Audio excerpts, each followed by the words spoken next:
Assalamualaikum warahmatullahi wabarakatuh.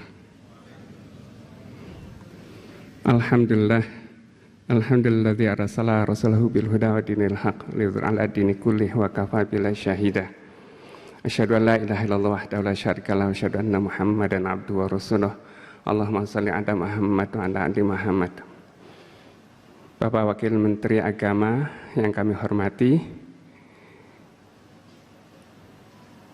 Ketua Komisi 8 DPR, Ketua Majelis Ulama Indonesia, Imam Besar Masjid Istiqlal, Bapak-bapak perwakilan dari Ormas dan hadirin sekalian. Insya Allah pada hari ini kita akan menjelaskan atau memahami bagaimana kondisi bulan pada malam ini atau pada maghrib ini, tetapi juga saya akan paparkan terkait dengan kriteria baru MABIMS sebagai titik temu. Segera bisa disampaikan. Ya.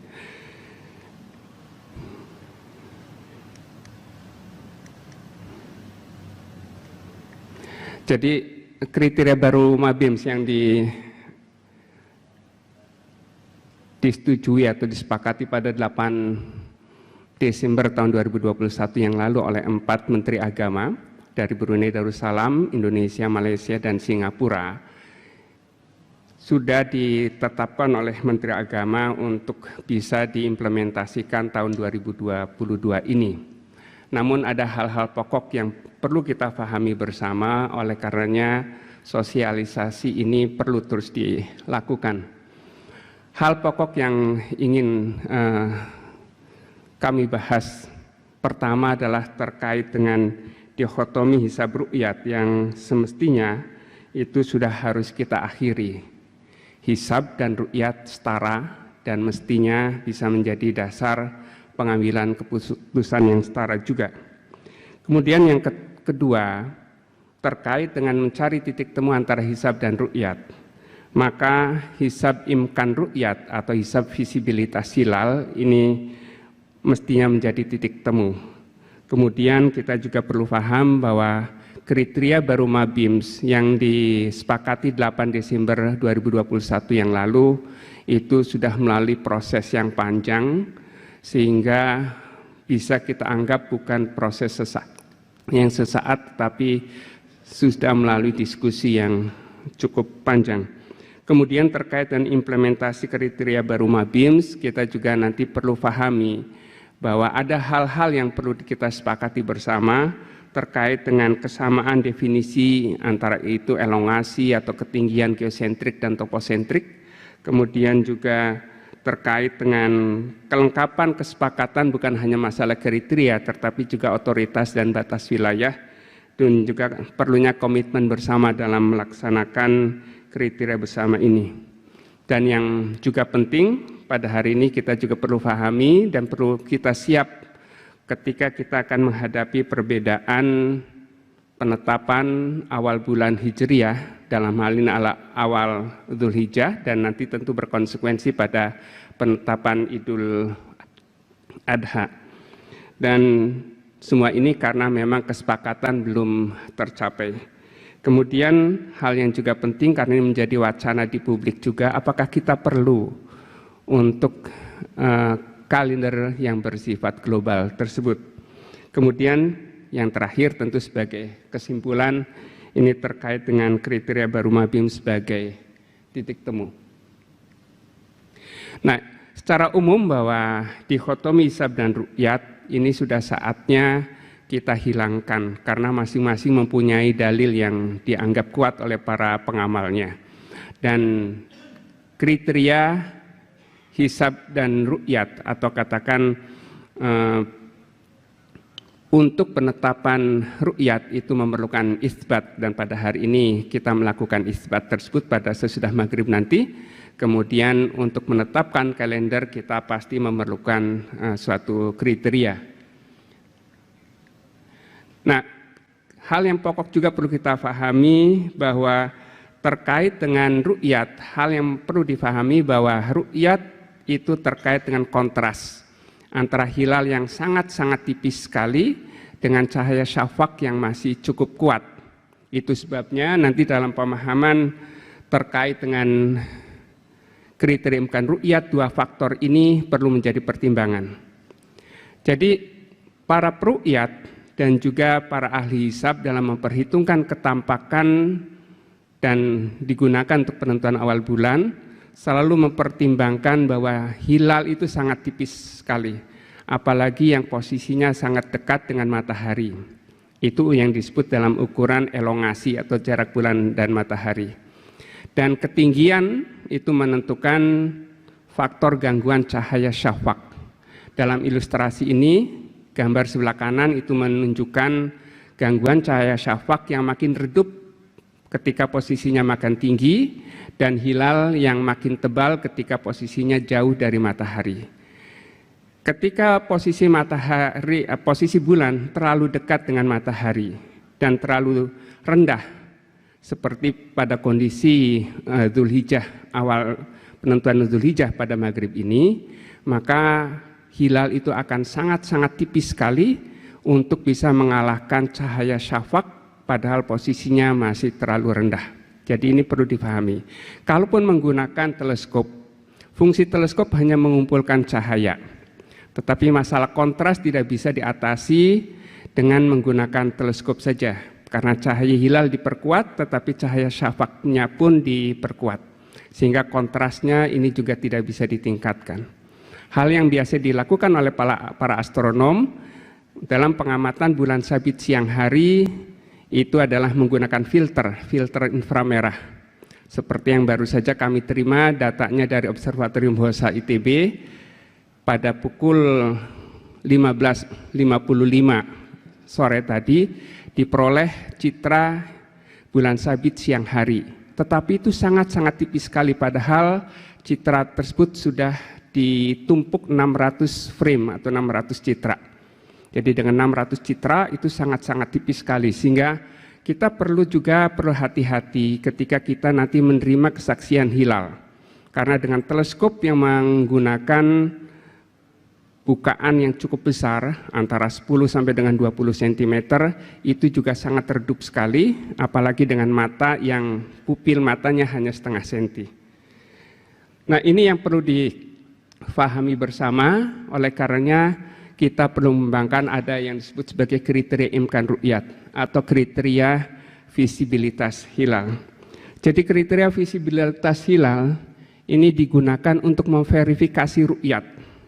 Karena bagaimanapun ru'yat itu menggunakan mata dan mata mempunyai keterbatasan. Memang ada yang diklaim mempunyai kelebihan dengan mata yang tajam sekali, tetapi bagaimanapun mata mempunyai keterbatasan dalam menyerap cahaya hilal yang sangat tipis dan juga mengatasi cahaya syafaq yang masih cukup kuat di ufuk barat. Sehingga kesalahan peru'yat bisa saja terjadi. Peru'yat mungkin saja bersedia disumpah yang menyatakan dia tidak berbohong, tetapi belum tentu yang dilihatnya itu benar hilal.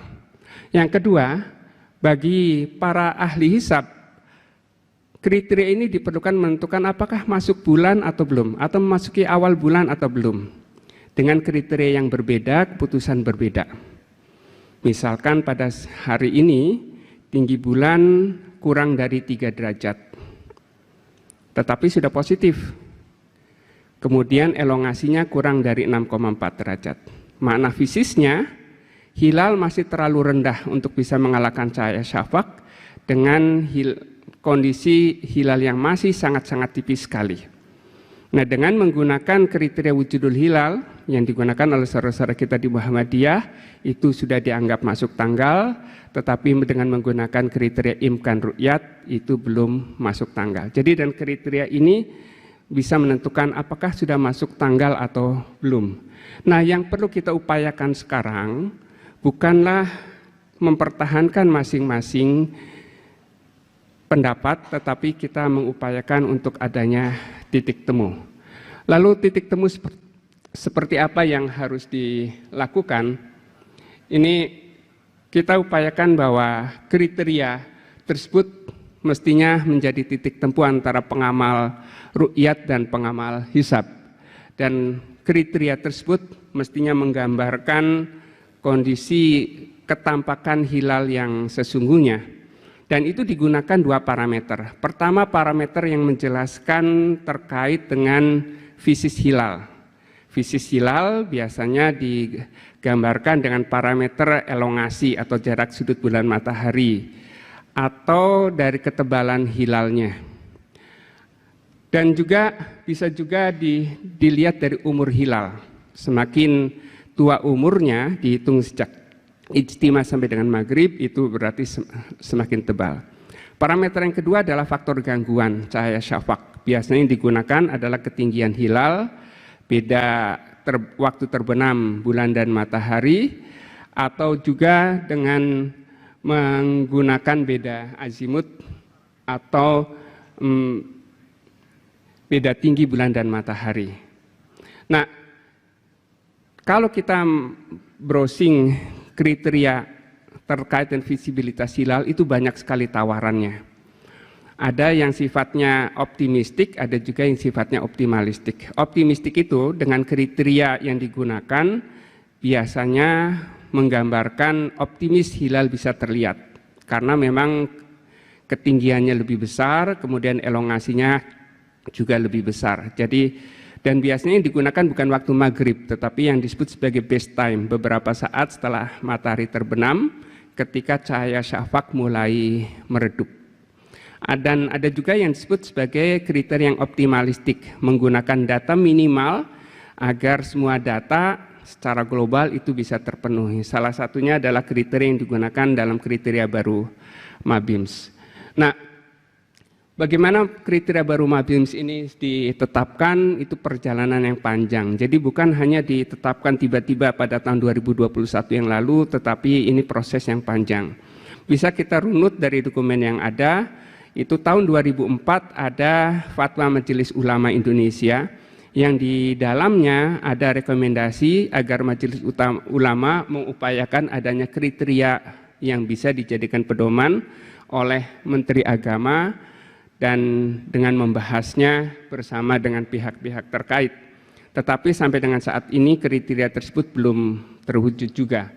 Dan dari penelitian-penelitian yang dilakukan, ini dari data-data global, pernah diusulkan ada kriteria hisab ru'yat Indonesia dengan menggunakan parameter terkait dengan fisis hilal, itu adalah elongasi 6,4 derajat, ini dari publikasinya OD, tapi juga dari publikasinya Caldwell dan Lani tahun 2001, itu pada saat beda azimut 0, ketinggian minimal dari data-data ru'yat itu sekitar 6,3 derajat. Jadi artinya ini adalah elongasi minimal untuk hilal bisa terlihat yang ketebalannya masih memungkinkan mengalahkan cahaya syafaq. Yang kedua itu terkait dengan ketinggian yang juga menggunakan data-data global dengan beda tinggi 4 derajat atau ketinggian sekitar 3 derajat. Itu dari data Ilyas tahun 1988 dan Caldwell dan Lani tahun 2001. Pada tahun 2012, organisasi Ormas Islam yang pertama kali menggunakan adalah Ormas Persis. Mereka sudah mengkajinya bersama Dewan Hizbah dan Dewan Hisab, kemudian menetapkan kriteria baru, yaitu tinggi minimal 3 derajat, yang waktu itu disebut beda tinggi bulan matahari 4 derajat, yang setara dengan beda tinggi 3 derajat, dan elongasi 6,4 derajat. Kemudian pada tahun 2015 sebagai tindak lanjut dari Fatwa Majelis Ulama tahun 2002, itu diadakan halaqah terkait dengan penetapan awal Ramadan, Syawal, dan Dzulhijjah. Dan pada waktu itu dibentuk tim pakar astronomi untuk merumuskan kriteria yang akan dibawa di Munas MUI tahun Desember 2015. Dan pada waktu itu diusulkan berdasarkan kajian-kajian data global, itu tinggi minimal 3 derajat dan elongasi 6,4 derajat. Kan. Kemudian tahun 2016 ini sesudah pada bulan Mei ada Kongres Internasional di Turki, pada bulan Agustus ada pertemuan teknis Mabims yaitu Muzakarah Ru'yat dan Takwim Islam yang dilaksanakan di Malaysia, dan pada waktu itu disepakati usulan kriteria baru Mabims yaitu tinggi minimal 3 derajat dan elongasi 6,4 derajat. Dan tahun 2017 ada seminar internasional yang di dalamnya kemudian dirumuskan ada rekomendasi Jakarta. Juga ini mengadopsi usulan kriteria baru tinggi minimal 3 derajat, elongasi 6,4 derajat ditambah dengan usulan terkait dengan otoritas global yaitu Organisasi Kerjasama Islam yang merupakan organisasi antar pemerintah, sehingga turunannya mestinya adalah organisasi antar pemerintah regional, dalam hal ini bisa Mabims, dan di tingkat nasionalnya otoritasnya adalah pemerintah. Dan kemudian ada juga terkait dengan batas wilayah karena orientasinya adalah orientasi global sebagai alternatif penyempurnaan dari usulan kriteria Turki, itu tetap digunakan garis tanggal internasional. Dan tahun 2019 ada pertemuan pakar falak Mabims, dan ini kembali lagi menekankan perlunya ada kriteria baru yang membarui dari kriteria yang lama, tinggi 2 derajat, elongasi 3 derajat dan umur 8 jam ya. Dan ini kriteria baru yang diadopsi oleh rekomendasi Jakarta 2017. Dan terkait dengan kriteria ini diusulkan juga terkait bagaimana implementasinya. Dan kriteria baru Mabims ini ada verifikasi yang dianggap sangat menarik, yaitu kesaksian ru'yat di Madinah. Pada waktu itu ketinggiannya sekitar 6 derajat dan ketinggiannya sekitar 4 derajat dan elongasi 6,4 derajat. Dari sini bisa kita lihat di gambar bawah itu dengan ketinggian lebih dari 4 derajat, kemudian elongasi sekitar 6 derajat, itu pun hilalnya sangat-sangat tipis sekali. Jadi ini ditumpuk dengan 84 citra, itu sangat tipis sekali. Jadi bisa kita bayangkan dengan tinggi sekitar 4 derajat dan elongasi sekitar 6,4 derajat pun hilal itu sesungguhnya sangat tipis sekali. Tetapi masih bisa direkam dengan kamera CCD. Tahun 2022 ini Menteri Agama menyetujui, sesungguhnya pada 8 Desember 2021 Menteri Agama bersama dengan Menteri-Menteri Agama Brunei Darussalam, Malaysia dan Singapura menyetujui untuk menerapkan kriteria baru Mabims, tinggi minimal 3 derajat, elongasi 6,4 derajat, dan Menteri Agama kemudian melalui Dirjen Bimas Islam membuat surat edaran untuk penerapannya tahun 2022 ini. Nah, implementasi kriteria baru Mabims ini itu secara umum memang perlu difahami bersama bahwa ketinggian dan elongasi itu terkait dengan kriteria imkan ru'yat mestinya sifatnya toposentrik. Toposentrik itu menganggap bumi sebagai bola, bukan geosentrik. Kalau geosentrik, bumi sebagai titik, dan biasanya geosentrik atau posisi geosentrik ini hanya digunakan dalam perhitungan atau dalam hisab. Tetapi kalau dibandingkan dengan visibilitas hilal atau imkan ru'yat harusnya toposentrik. Jadi kriteria yang digunakan tingginya 3 derajat itu toposentrik, kemudian elongasi 6,4 derajat juga toposentrik. Tidak bisa dicampur tingginya toposentrik kemudian elongasinya geosentrik.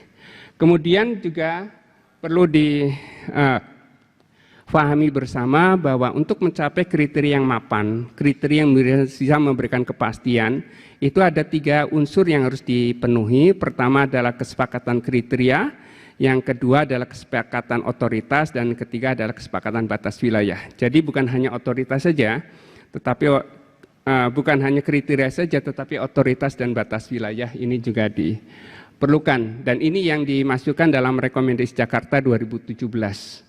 Dengan menjadikan kriteria 6,4 derajat elongasinya dan tinggi 3 derajat dengan markas kawasan barat Indonesia.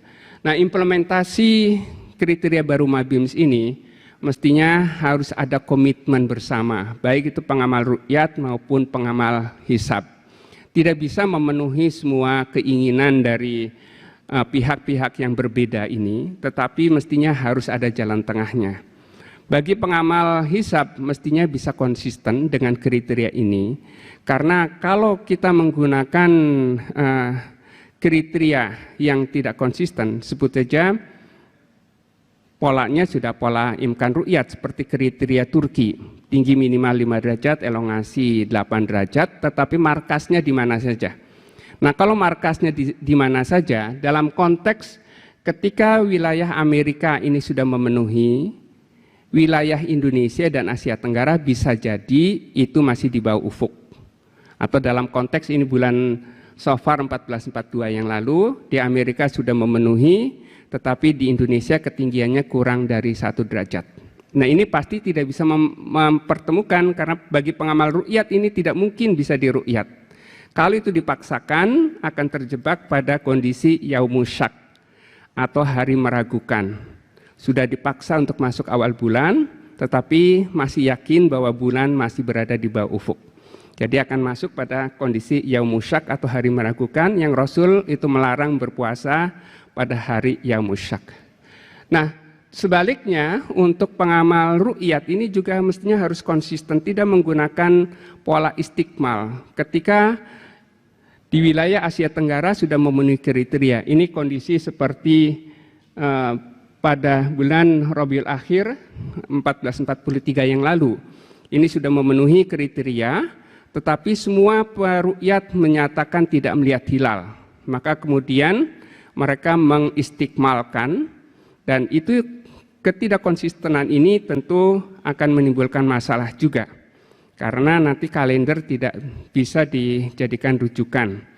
Nah, mestinya kita bisa merujuk ke Fatwa Majelis Ulama tahun 1981 yang menyatakan apabila ahli ru'yat sudah menganggap hilal bisa diru'yat dan para peru'yat tidak bisa mengamatinya, maka bisa dijadikan sebagai dasar penetapan hasil hisab tersebut.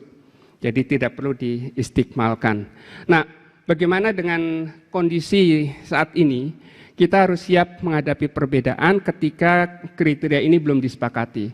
Ramadan yang lalu kita sudah mengalami perbedaan, karena dengan kriteria wujudul hilal itu sudah bisa ditetapkan 2 Mei sebagai awal Ramadan, tetapi dengan kriteria imkan ru'yat yang baru itu baru 3 Ramadan. Kemudian pada bulan Syawal, ini alhamdulillah kita bisa bersama karena garis tanggalnya itu pada perbatasan bagian barat Sumatera, tetapi sebagian sistem hisab sudah menganggapnya sudah masuk, dan ada ru'yat yang kemudian pada sidang isbat ini bisa diterima. Nah, kondisi Dzulhijjah ini yang perlu difahami bersama. Garis tanggal yang atas ini menyatakan antara garis arsir merah dan putih itu adalah garis tanggal wujudul hilal. Atas dasar ini kemudian Muhammadiyah mengumumkan dalam maklumatnya bahwa 1 Dzulhijjah itu jatuhnya besok atau malam ini dianggap sudah wujudul hilal. Tetapi dengan menggunakan kriteria baru Mabims yang di bawah, wilayah Indonesia dan Asia Tenggara belum memenuhi kriteria. Tinggi bulannya itu masih kurang dari 3 derajat, gambar yang kanan atas, dan dari data elongasi yang ada di tabel itu pun elongasinya baru sekitar 5 derajat kurang, artinya belum memenuhi kriteria. Artinya bulan terlalu tipis untuk bisa mengalahkan cahaya syafaq yang masih cukup kuat, sehingga secara hisab hilal tidak mungkin bisa diru'yat pada malam ini. Itu sebabnya kemudian ada potensi pada isbat nanti bulan Dzulqa'dah itu diistikmalkan atau digenapkan 30 hari, dan Dzulhijjah itu berpotensi ditetapkan tanggal 1 Juli. Ini yang perlu difahami bersama, sehingga ada potensi perbedaan antara kriteria wujudul hilal yang nantinya akan menetapkan Idul Adha jatuh tanggal 9 Juli, dan dengan menggunakan kriteria imkan ru'yat kriteria baru Mabims itu akan ditetapkan pada 10 Juli. Kita tunggu saja keputusan pada sidang isbat nanti. Nah, hal yang penting juga, perlukah kita menggunakan kalender Islam global? Karena ini juga diwacanakan. Kriteria Turki yang ditetapkan tahun 2016 itu menyatakan bahwa tinggi minimal 5 derajat, elongasi 8 derajat, di mana saja, asalkan pada saat ijtima di Selandia Baru belum terbit fajar. Nah, tetapi problemnya ketika ini kriteria diterapkan di wilayah barat di Amerika sudah memasuki kriteria, tetapi di Asia Tenggara bisa jadi bulan masih berada di bawah ufuk. Sebaliknya rekomendasi Jakarta ini menggunakan kriteria tinggi minimal 3 derajat, elongasi 6,4 derajat dengan markas kawasan barat Asia Tenggara. Maknanya ketika di Indonesia atau di Asia Tenggara ini sudah memenuhi kriteria, bisa jadi di benua Amerika lebih dahulu memenuhi kriteria. Dan itu berarti memaksakan wilayah barat atau wilayah timur dan menggunakan kalender Islam global ini, ada yang memaksakan kemudian untuk masuk awal tanggal sehingga masuk pada kategori Yaumushak, tetapi bisa juga memaksakan untuk menunda walaupun ini bisa diatasi. Jadi kalender Islam global dengan menganggap seluruh dunia ini sebagai satu kesatuan sesungguhnya akan sulit diterapkan. Ibadah sesungguhnya bersifat lokal dan ini yang semestinya bisa dilakukan. Terakhir, dengan plus minus konsep kalender Islam global ini, maka kita upayakan dengan kriteria baru Mabims dengan menggunakan markas Asia Tenggara ini bisa diupayakan sebagai titik temu. Terakhir sebagai kesimpulan, mengapa kriteria 3 derajat dan elongasi 6,4 derajat ini digunakan? Pertama, ketika Fatwa Majelis Ulama tahun 2004 direkomendasikan ada kriteria baru, kondisi yang ada, Muhammadiyah sebagai ormas, salah satu ormas terbesar, itu menggunakan kriteria wujudul hilal atau ketinggian hampir 0 derajat. Sedangkan Nahdlatul Ulama sebagai salah satu ormas terbesar juga menggunakan kriteria tinggi minimal 2 derajat, elongasi 3 derajat dan umur 8 jam. Nah, ini perlu diajak untuk mencapai titik temu, bukan memilih satu di antara dua atau di antara dua tersebut, tetapi diajak untuk lebih tinggi lagi. Nah, kriteria 3 derajat dan elongasi 6,4 derajat, ini lompatannya tidak terlalu jauh dari 0 derajat maupun 2 derajat. Jadi mudah-mudahan ini bisa dijadikan titik temu. Dengan ketinggian 3 derajat, ini pun setara dengan kriteria wujudul hilal kalau markasnya diambil dari garis tanggal internasional. Kemudian juga kriteria 364 ini juga diharapkan menjadi titik temu antara pengamal hisab dan pengamal ru'yat karena menggunakan markas di kawasan barat Asia Tenggara. Artinya bisa dibuktikan dengan ru'yat, tetapi juga bisa dihisab dengan kriteria yang sudah dikenal oleh para ahli hisab Indonesia. Terakhir, tentu saja kriteria ini yang sudah disepakati oleh 4 menteri negara di Asia Tenggara ini berpotensi untuk menjadi kalender pemersatu atau kriteria bagi kalender pemersatu regional. Saya kira demikian. Assalamualaikum warahmatullahi wabarakatuh.